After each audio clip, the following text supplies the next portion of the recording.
توجہ دیں، اپنے جسم کو ہلکے سے رہنے دیں، سانس کو محسوس کریں، درختوں کے نرم سرسراتے پتوں جیسا۔ اپنے ارد گرد کی فضا کو گہری سانس کے ساتھ سہاریں اور پھر آہستہ آہستہ چھوڑ دیں۔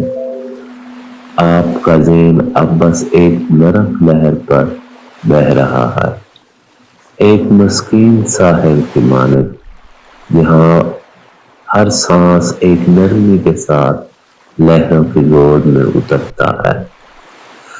اپنی آنکھیں بند رکھیں اور بس خیال کریں، بحر کے کنارے سنہری ریت اور ہلکی ٹھنڈی ہوا آپ کے چہرے کو سحرا کے بہت کی صبح کی طرح چھو رہی ہے۔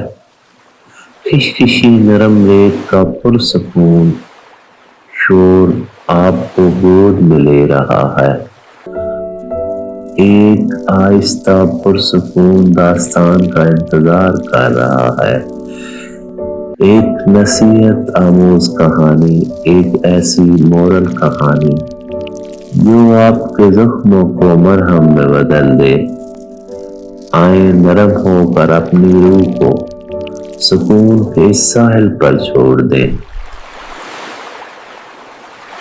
ایک چھوٹے سے ساحلی گاؤں جہاں ایک نرم لہروں کا سلسلہ دن بھر بندرگاہ کے اطراف سے سرسراتا رہتا تھا، وہاں ایک سمندری صدف، ایک چھوٹی بے آواز مگر خوبصورت سپی، اپنے اندر ایک چمکتے نشے کا راز لیے بیٹھی تھی۔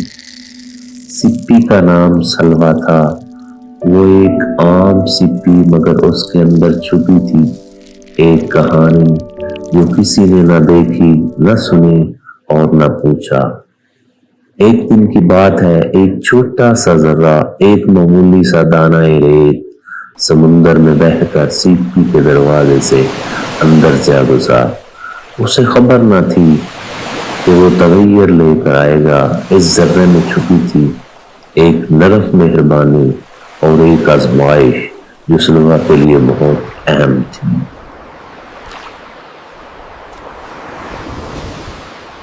ابتدائی طور پر وہ دانہ بے ضرر محسوس ہوا، ایک معمولی سا وزنی دانہ جو ساحل پہ رکھا ہی رہ جاتا، مگر سپی نے جب اس کو اپنے اندر محبت سے ٹھہرایا تو یہ دانہ بدلنے لگا۔ ہر روز ریت کا دانہ سپی کے فرشتے جیسا بنا، ایک پردہ باندھتا، نرم چمکتا اور ہر صبح روشنی میں کچھ نیا رنگ لاتا۔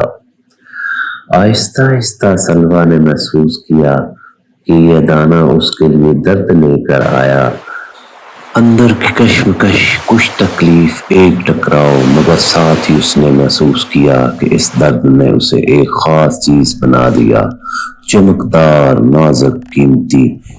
سپی ہمارے لیے ایک مثال ہے کہ اگر آپ اپنی تکلیف کو گلے لگا لیں جیسے سپی نے ریت کے دانے کو، تو آپ کو ایک موتی ملے گا، جیسے سپی کو ملا درد سہنے کا انعام۔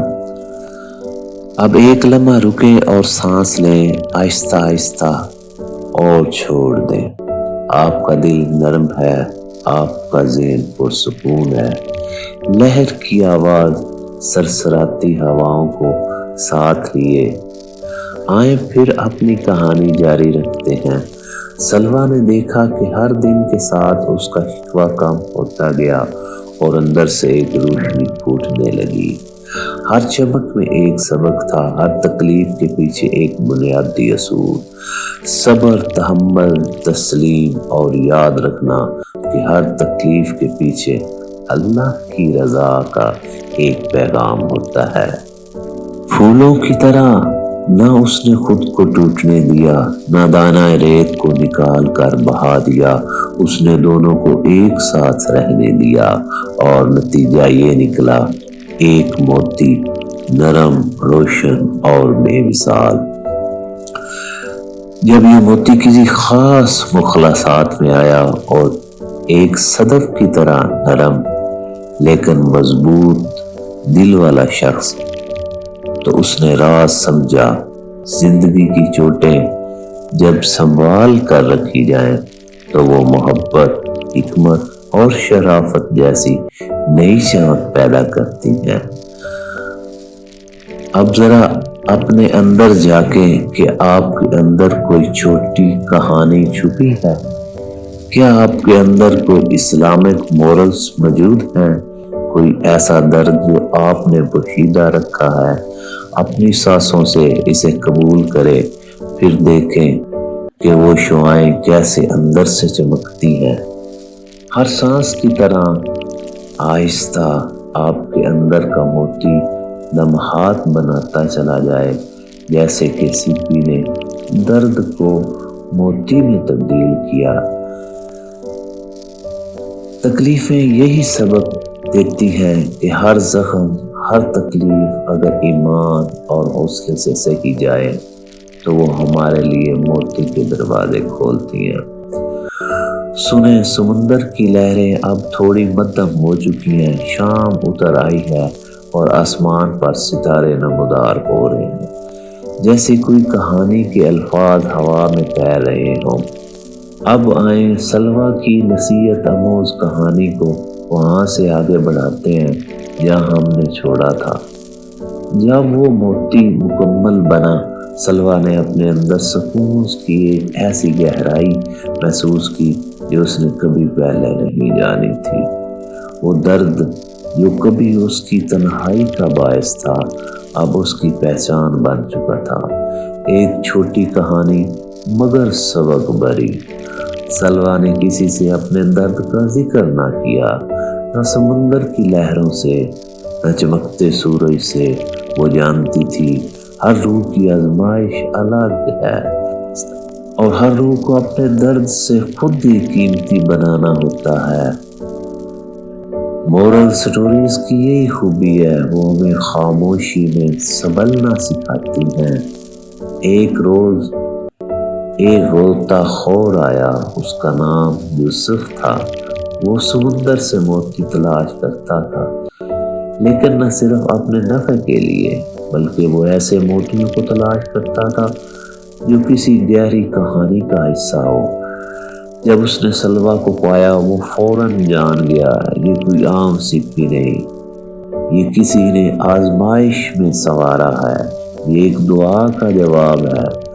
یوسف نے سیپی کو نرمی سے اپنے ہاتھوں میں اٹھایا، اسے اپنے دل کے قریب رکھا اور سمندر کے شور میں خاموش دعا کی، اے اللہ، جیسے تو نے سیپی کے اندر ایک چھوٹے درد سے روشنی پیدا کی، میرے دل میں بھی ایسا ہی نور بھر دے۔ اب عزیز سامع، اپنی آنکھیں موندیں اور تصور کریں کہ آپ وہ سیپی ہے۔ آپ کے اندر بھی کوئی چھوٹی سی تکلیف ہے، ایک ذرا سی الجھن، کوئی یاد، کوئی بات جو باقیوں نے نہیں دیکھی، مگر وہی آپ کی اصل طاقت ہے۔ آپ اس وقت ایک گرم روشنی میں لپٹے ہوئے ہیں، شاید آپ کے قریب ایک پرانا سا چراغ جل رہا ہے، اس کی لو جھومتی ہے اور اس کی گرمی آپ کے دل کو نرم کرتی جا رہی ہے۔ یہی وہ لمحہ ہے جہاں مورل کہانیاں سانس لیتی ہیں۔ جب یوسف وہ قیمتی موتی لے کر اپنے گاؤں واپس آیا، اس نے اسے بیچنے کی بجائے مسجد کے حجرے میں رکھ دیا، ایک خوبصورت نشانی کے طور پر۔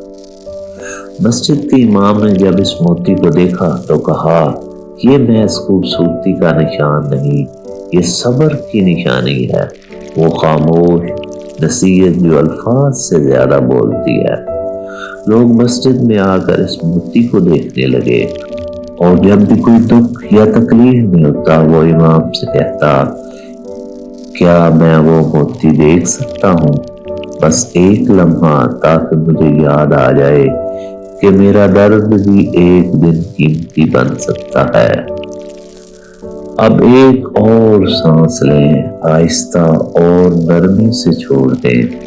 تصور کریں کہ وہ موتی اب آپ کے دل کے پاس رکھا ہوا ہے، وہ آپ کو کچھ یاد دلا رہا ہے کہ آپ کی خاموشی، آپ کا حوصلہ اور آپ کی صبر سے لبریز تکلیف سب کچھ ایک چمکتے ہیرے جیسا ہے جو صرف اللہ کی نگاہ میں مکمل طور پر دیکھا گیا۔